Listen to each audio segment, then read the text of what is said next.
Hello, नमस्कार sir. हा, नमस्कार. बोला. सर, बऱ्याचशा शेतकरी मित्रांच्या कमेंट येत होत्या की 75% पीक विमा कधी मिळणार? 75 आणि 25% पीक विमा म्हणजे काय? आणि हा, हे हा. पीक विमा कधी मिळणार? कधी शेतकऱ्यांच्या बँक खात्यात येणार? अशा बऱ्याचशा कमेंट शेतकऱ्यांच्या येत होत्या. तर हा, बरेचसे असे शेतकरी म्हणत होते की कृषी कल्याण संस्थाकडून काही एक रेकॉर्डिंगच्या माध्यमातून तुम्ही आम्हाला सविस्तर अपडेट द्यावी. हा, हा. तर सर, तर त्याच संदर्भात मी तुम्हाला ते अपडेट मागत आहे आणि ते अपडेट आमच्या शेतकऱ्यांना तुम्ही द्यावी अशी माझी इच्छा आहे. तर सांगणार आहे. सर्व शेतकऱ्यांच्या कमेंटचे उत्तर देणार आहे. 25% पीक विमा म्हणजे काय? वैयक्तिक क्लेमचा पीक विमा म्हणजे काय? आणि 75% पीक विमा कोणत्या कोणत्या जिल्ह्याला भेटू शकतो यावर्षी खरीप हंगाम 2024-25 मध्ये, बरोबर? हां, हां. बरोबर तर आहे. हा पीक विमा जवळपास ज्या ज्या जिल्ह्याची अंतिम आणेवारी 50 पैशापेक्षा कमी येत असते त्या जिल्ह्यातील शेतकऱ्यांना 75% पीक विमा भेटण्याचे मोठ्या प्रमाणामध्ये चान्सेस असतात. हां. आता तुम्हाला एकच प्रश्न पडलेला आहे की राज्यातले 34 जिल्ह्यापैकी अद्यापर्यंत एकाही जिल्ह्यामध्ये 2024-25चा म्हणजे या वर्षीचा हां. 25% पीक विमा एकाही जिल्ह्यामध्ये अद्यापर्यंत वाटप सुरू झालेलं नाही. हं. कारण की आता शेतकऱ्यांच्या मनामध्ये एकच प्रश्न आहे की आता 25% पीक विमा वाटपाचा कालावधी संपलेला आहे. मग हां. आता हा जो कालावधी सध्या सुरू आहे जानेवारी, फेब्रुवारी, मार्च, हा फेब्रुवारी हा हा जो पीक विमा आहे जवळपास 75% पीक विमा वाटपाचा कालावधी आहे. आता शेतकऱ्यांना वाटत आहे की आता 25% आणि 75% एकूण 100% आमच्या खात्यामध्ये पीक विमा येणार का? हा प्रश्न शेतकऱ्यांचा आहे.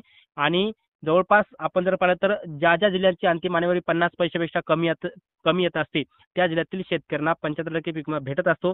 आता याच्यामध्ये नांदेड जिल्ह्याची अंतिम आणेवारी कमी आहे, 50 पैशापेक्षा कमी आहे. यवतमाळ जिल्ह्यातल्या 2 ते 3 तालुक्याची आणेवारी 50 पैशापेक्षा कमी आहे. हिंगोली जिल्ह्यातल्या 5 तालुक्यातली आणेवारी 50 पैशापेक्षा कमी आहे. याचबरोबर परभणी जिल्ह्यातल्या सगळ्या तालुक्याची आणेवारी 50 पैशापेक्षा कमी आहे.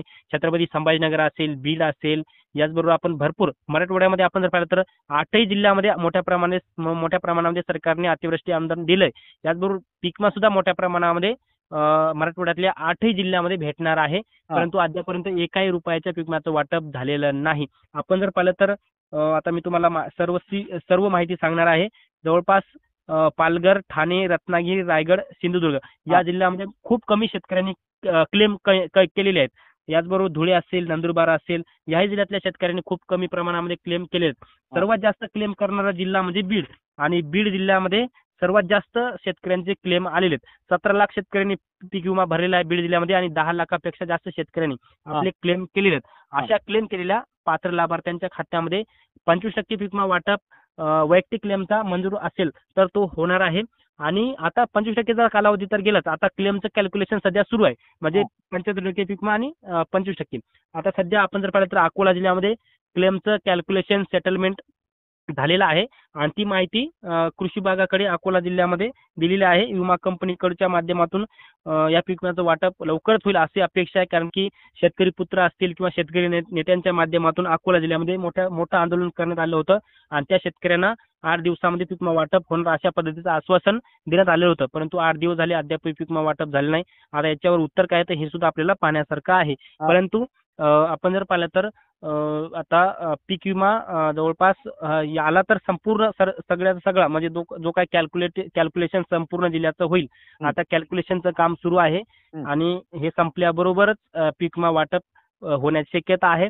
आता बऱ्याचशा आपण व्हिडिओ पाहतो की पीक विमा आज येणार, पीक विमा उद्या येणार किंवा जानेवारी महिन्यामध्ये येणार. परंतु सध्या जे काही पीक विम्याचा अपडेट आलेला आहे, पीक विमा कंपनीच्या माध्यमातून सांगण्यात आलेलं आहे की जोपर्यंत खरीप हंगाम 2024-25चं हां. राज्य हिस्सा अनुदान आपले राज्य सरकारच्या माध्यमातून राज्य हिस्सा अनुदान विमा कंपन्यांना भेटत नाही, हं. तोपर्यंत पीक विमा वाटप होत नाही किंवा होणार नाही अशा पद्धतीचं अपडेट देण्यात आलेलं नाही. त्यामुळे राज्य सरकारने लवकरात लवकर पीक विम्याचं जे काही राज्य हिस्सा अनुदान देऊन विमा कंपन्यांना वाटप करण्याकरिता सांगावं. परंतु हे लवकरच होईल अशा पद्धतीचं सांगण्यात येत आहे. आणि जो काही आता कॅल्क्युलेशनचं काम आहे जानेवारी आणि फेब्रुवारी महिन्यामध्ये पूर्ण होईल आणि फेब्रुवारी महिन्याच्या शेवटच्या आठवड्यात किंवा मार्च महिन्याच्या पहिल्या आठवड्यापर्यंत हं. या पीक विम्याचं वाटप होईल अशा पद्धतीची एक शक्यता आहे. आता त्याच्या अगोदर झालं तर खूप शेतकऱ्यांसाठी चांगली गोष्ट आहे. परंतु सध्या ते अपडेट आलेलं आहे जे की मी तुम्हाला सांगण्याचा प्रयत्न केलेला आहे. हां. आता या संदर्भात काही प्रश्न असतील तर तुम्ही विचारू शकता.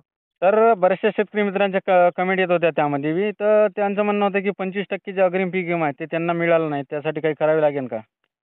सध्या काहीच करायची गरज नाहीये. 25%चा तर विषय संपलेलाच आहे आता. आता हां. शेतकऱ्यांना अपेक्षा आहे सरसकट पीक विम्याची. जे हां. काही पीक कापणी प्रयोगांती जे काही अहवाल सादर होतात, ते अंतिम आणेवारीनुसार किंवा जे काय आता विविध जिल्ह्यामध्ये क्लेमचं कॅल्क्युलेशन सुरू आहे. मध्ये शेतकऱ्यांचं नुकसान किती झालेलं आहे, शेतकऱ्यांना पीक विमा आता किती विमा कंपनी किती मंजूर करते, कृषी विभागाच्या माध्यमातून त्याला मान्यता भेटते का, हे हा. पाहण्यासारखं आहे. 25%चा पीक विमा आता संपल्यात जमा आहे आणि आता शेतकऱ्यांना अपेक्षा आहे सरसकट पीक विम्याची, कारण की कालावधी हा जानेवारी महिना उजडला आहे. त्यामुळे शेतकऱ्यांना सरसकट पीक विम्याची अपेक्षा आहे. अशा संदर्भातला अपडेट आहे. हां हां हां. Okay okay. धन्यवाद सर, तुम्ही शेतकऱ्यांच्या कमेंट वरती उत्तर दिल्याबद्दल. धन्यवाद. हो हो.